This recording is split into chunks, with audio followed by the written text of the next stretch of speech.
All right, so here we got a 2017 Range Rover Evoque SE Premium. So middle trim gives you the signature daytime running lights, power tailgate. You get the fixed panoramic roof, so if you want some light in there. And then the keyless entry. You can lock and unlock your car through there. This one has 29,000 miles on it about, and it's a 2017. So getting into a 3-year-old Range Rover Evoque, it's our most compact SUV, is about $35,900. Brand new, these were about mid to low 50s for this specific car. Extra options that this car has is the cold climate package, so the heated steering wheel, heated seats, no navigation though.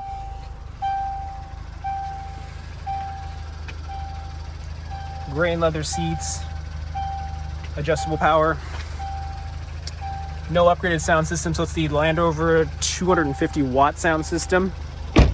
So for about $36,000, you can get into a pre-owned Range Rover Evoque SE Premium trim level.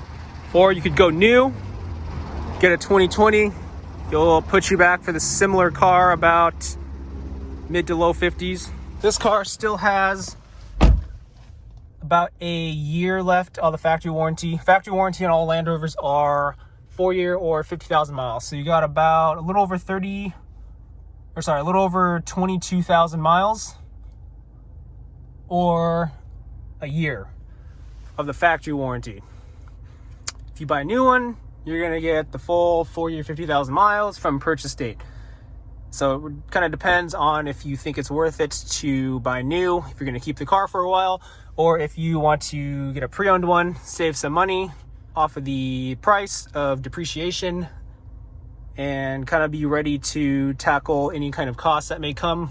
And you only got about a 1 year left of the warranty, and you have about 29,000 miles of wear on the car.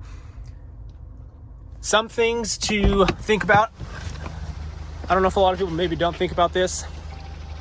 Like $36,000, depending on your budget for cars, it's a pretty good price point to get into a Range Rover until you maybe go up to like the bigger ones, Range Rover Sport, full-size Range Rover. Those are going to be still in a higher price point. But this, for the price point, kind of gives you a lot of car. For $36,000. You get a nice permanent all-wheel drive system, Land Rover terrain modes, so you have pretty good opportunities to go off-roading if you want to. It is a compact SUV, so depending on where you're from, what you need for your lifestyle, it may be too small, but a lot of people around here are looking for compact SUVs in Washington State. So you get something you can drive year-round. You get a Range Rover brand, Range Rover Drive. You get the looks of driving around a Range Rover. So that's kind of dependent on, up to you on if you think that's going to be worth it. Some costs that you are going to be looking at down the road for maintenance, they recommend like a yearly service. If you bring it into a Land Rover dealer, you're probably going to pay anywhere from $600 to $800 for a full service. That includes like your lube oil filter service, but they also do like a cabin air filter. Air filters, if they're dirty, think a brake fluid flush and that kind of stuff. If you take it in here, a lot of it's labor because you're using Land Rover parts, and then you're having a Land Rover tech service your car.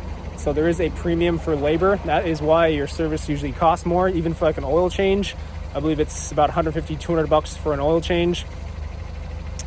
You can take it elsewhere. Some people have independent shops that they want to go through, or their local shop they want to do for like oil changes, and that's fine if you're trying to maybe keep the cost down and it's maybe better for your commute and that kind of stuff.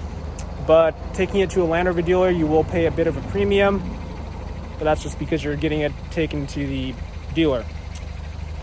Also, things that you're going to want to look out for down the road is and this depends on how long you keep the car for, but you're going to be looking at tires, brakes, and rotors. Those are pretty expensive if you get them done in a Land Rover dealer. You can go third party and have someone else install them, or yourself if you know how to do that. And that's just dependent on what kind of resources you have, or if you have a tech or a service shop that you use. But those are costs that some people should think about if they're maybe trying to work this car under their budget, and they are maybe concerned about, how much their insurance goes up, what kind of maintenance they're looking at, or the fact that, hey, if you're upgrading from maybe like a Honda CR-V and you want to go up to a Range Rover Evoque, your maintenance costs are gonna go up higher. So as long as you're prepared for that, I think it's a great car, especially if you're trying to take it, like less than ideal terrains, maybe non-paved stuff. It's an excellent car for those kind of scenarios. You just got to be aware of what you're getting into, do some research on the maintenance for your yearly costs, that kind of stuff for a Range Rover, because parts are more expensive. Also, something else to look out for is, if you don't plan on buying a Land Rover from a Land Rover dealer, you are going to have to do some additional research in terms of what kind of servicing it's been done to it, what they have done to it when they acquired the vehicle. And that's a good idea to ask even if you buy a Land Rover from a Land Rover dealer, just to make sure that they've actually serviced it before they try to sell it. But that's usually expected because every Land Rover dealer is going to do some kind of CPO inspection, whether it's CPO eligible or not, to see what needs to be done to the vehicle. But a third-party dealer, maybe an off-brand like an Acura, Honda, Maserati dealer, BMW dealer, or just an independent parking lot dealer, if they acquire this vehicle from auction or if someone trades it in, chances are they may not do anything besides like a oil service and that kind of stuff, just some routine stuff, but they won't check beyond that in terms of maybe what a Land Rover needs for servicing.